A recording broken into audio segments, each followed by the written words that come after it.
Class 6th। आज हम आपका इंग्लिश का लेसन नंबर 9 स्टार्ट करेंगे, जिसका नाम है द नॉटी बॉय। नॉटी यानी बहुत ज़्यादा ऊधम करने वाला, जिसका व्यवहार अच्छा नहीं होता है। There was a naughty boy यानी एक समय पर एक नटखट बच्चा था। And a naughty boy was he ran away to Scotland, और वो इतना शरारती था कि एक दिन वो स्कॉटलैंड भाग गया।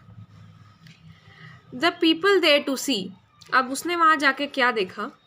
Then he found that the ground was as hard, यानी वहाँ का भी जो ज़मीन थी, वहाँ का भी जो ग्राउंड था वो बहुत ज़्यादा कठोर था। That a yard was as long, that a song was as merry, यानी वहाँ के भी जो गीत थे वो बहुत अच्छे थे, वैसे ही अच्छे थे जैसे कि उसकी जगह के थे, इंग्लैंड के। Was that a cherry was as red, यानी वहाँ की भी जो चेरी थी वो उतनी ही लाल थी। That lead was as weight, यानी लेड जो एक मेटल होता है वो उतना ही उसका वज़न वहाँ था जितना इंग्लैंड में हुआ करता था। दैट 4 स्कोर वॉज एन 80, यानी 80 इन नंबर, एक स्कोर 20 बनाता है तो 4 स्कोर 80 बनाएगा। That a door was as wooden, यानी वहाँ के दरवाजे भी उसी लकड़ी के बने थे, एज इन इंग्लैंड, जैसे कि इंग्लैंड के होते थे। तो इसको जब हम पढ़ेंगे तो ऐसे ही पढ़ेंगे, that the ground was as hard as in England. ठीक है। That a yard was as long as in England, that a song was as merry as in England. So he stood in his shoes, यानी वो अपने जूतों में खड़ा हुआ। And he wandered, और उसने आश्चर्य होकर सोचा, आश्चर्यचकित होकर सोचा। And stood in his shoes and he wondered, तो वो अपने वहाँ पे खड़े होकर सोचता रहा। जॉन कीट्स ने इसको लिखा है। द नॉटी इंग्लिश बॉय, यानी इंग्लैंड का एक बच्चा जो था, रैन अवे टू स्कॉटलैंड, यानी वो स्कॉटलैंड भाग गया। Hoping to find Scotland somehow more wonderful than England, क्योंकि उसने ऐसा सोचा कि जो स्कॉटलैंड है वो किसी तरीके से ज़्यादा खूबसूरत होगा या ज़्यादा वहाँ पर चीज़ें होंगी इंग्लैंड से। लेकिन अंत में उसे क्या मिलता है? But he found that the world was not very different over there, जो वहाँ की दुनिया थी वो अलग नहीं थी। He wondered at this. He couldn't understand how the world could be the same everywhere. तो वो ये नहीं समझ पाया कि हर जगह की दुनिया जो है वहाँ पर एक जैसी क्यों है। तो जैसा कि हमने देखा था, that the ground was as hard, that a yard was as long, को आपको क्या करना है, you must complete each of these phrases with as in England. ठीक है, तो एज इन इंग्लैंड लिखना है। That the ground was as hard as in England, यानी जैसा ग्राउंड इंग्लैंड का हुआ करता था वैसा ही वहाँ का था। That a yard was as long as in England, यानी जैसा यार्ड वहाँ था वैसे ही यहाँ पर है। तो इसकी ग्लॉसरी क्या है? नॉटी यानी बिहेविंग बैडली, जो बुरा बर्ताव कर रहा है। यार्ड नापने की एक यूनिट। मैरी यानी खुशी, खुशी होती है जिसमें चीयरफुल। चेरी तो हम जानते हैं जो केक के ऊपर लगकर आती है, एक फ्रूट होता है चेरी। लेड एक मेटल होता है जो ग्रे कलर का होता है और जहरीला होता है। वेडी यानी वेरी हैवी, बहुत वजन होता है जिसमें। 4 स्कोर यानी 80 in number. Wooden made of wood, यानी लकड़ी का बना हुआ। लिसन एंड रिपीट, सुनकर रिपीट करना है। He found hard long merry red, see ground yard song cherry led, me sound card strong berry shed. He see me ऐसे, found ground sound hard yard card एक जैसे words हैं। Long song strong, merry cherry berry, red led shed. अब इसकी next exercise है match the words in column A with column B. तो एक करा हुआ है नॉटी यानी बिहेविंग बैडली, ये हमने अभी मीनिंग्स पीछे देखे हैं। यार्ड मेजरिंग की एक यूनिट है। मैरी यानी हैप्पी, खुश। चेरी एक छोटा सा फ्रूट होता है। लेड एक हैवी मेटल है।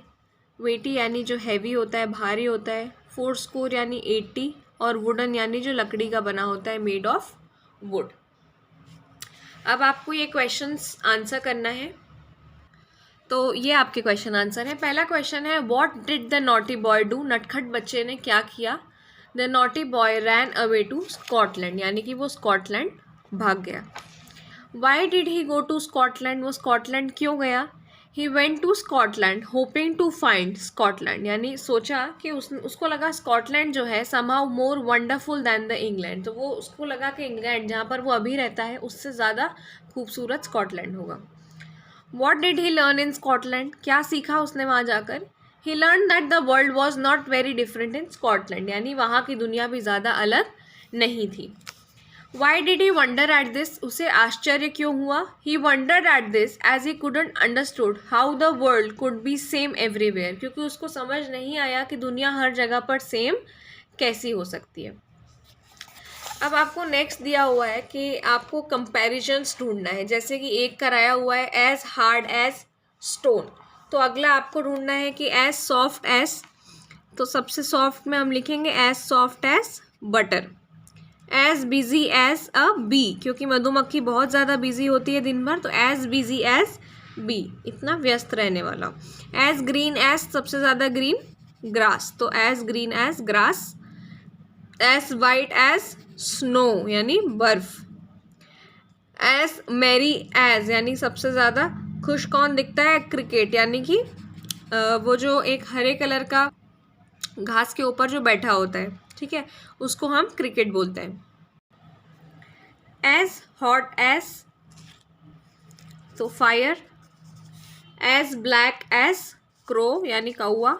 And as cold as ice यानी बर्फ. तो ये आपको हिंट्स दी हुई थी जिसको हमने भर दिया. अब इनमें से आपको ऐसे लिखना है एक टाउन या फिर विलेज पे जहाँ पर आप रहते हैं, या तो शहर हो या गांव हो, कुछ भी हो, और ये फॉलोइंग हिंट्स आपको यूज़ करनी है. जैसे कि उसकी लोकेशन यानी कहाँ पर है, सराउंडिंग्स यानी आसपास क्या क्या चीज़ें हैं, प्लेसेस वर्थ सीइंग यानी कौन कौन सी जगह है जो वहाँ पर घूमी जा सकती है, जिनको देखा जा सकता है, हाउ टू रीच यानी वहाँ पे पहुँचने का रास्ता क्या है, अपॉर्चुनिटीज़ ऑफ एजुकेशन यानी वहाँ पर पढ़ाई के क्या अवसर है. तो ये जो आपका 5th क्वेश्चन है, राइट एन ऐसे, आपको शहर और गांव पर जो ऐसे लिखना है हिंट्स यूज़ करके, तो मैं आपको बता देती हूँ. I am living in Indore town, यानी मैं इंदौर शहर में रहता हूँ. It is situated in north middle of Madhya Pradesh, यानी मध्य प्रदेश के नॉर्थ मिडल में आता है, नॉर्थ साइड से बीच में. इट इज़ सराउंडेड बाय, क्या क्या है इसके आसपास, Dewas, Ujjain, Khandwa, Khargone and other small towns, यानी इनके साथ साथ और भी कुछ छोटे शहर वहाँ पर हैं. In Indore there are many places which can be seen, यानी बहुत सारी जगह है यहाँ पर, जैसे कि राजवाड़ा, ग्लास टेम्पल कांच महल, राला मंडल, देवगुराड़िया, मैनी गार्डन्स यानी बहुत सारे गार्डन्स, जू, museum etcetera. Indore is an educational hub of central India, यानी पूरे इंडिया का, सेंट्रल इंडिया का एजुकेशनल हब ये बन चुका है. यहाँ पर शिक्षा के लिए बहुत लोग आते हैं. Many students come here every year for higher education, यानी आगे की पढ़ाई के लिए, उच्च शिक्षा के लिए यहाँ पर बहुत सारे बच्चे हर साल आते हैं. There are many engineering college, बहुत सारे इंजीनियरिंग कॉलेजेस हैं. Medical colleges, Devi Ahilya university, many good schools, बहुत सारे अच्छे स्कूल्स हैं. And degree colleges. Indore is famous for its delicious food, यानी यहाँ का खाना काफ़ी स्वादिष्ट है. पिकल्स यानी अचार. People of my town are very kind, humble, polite and supportive, यानी मेरे शहर के जो लोग हैं वो बहुत ही ज़्यादा दयालु हैं, बहुत ज़्यादा पोलाइट हैं और हर चीज़ में आपका सहयोग करने के लिए आगे आ जाते हैं. Any one can reach Indore by train and बस, यानी ट्रेन से भी आप यहाँ आ सकते हैं, बस से भी आ सकते हैं, बाय रोड आप कार से भी आ सकते हैं और एरोप्लेन से भी आ सकते हैं. Indore is connected to all towns and cities, यानी ये हर आसपास के शहर से कनेक्टेड है. I love my town very much, यानी मुझे मेरे शहर से काफ़ी प्यार है और मैं आप सबको भी यहाँ पर कभी ना कभी इन्वाइट करना चाहता हूँ.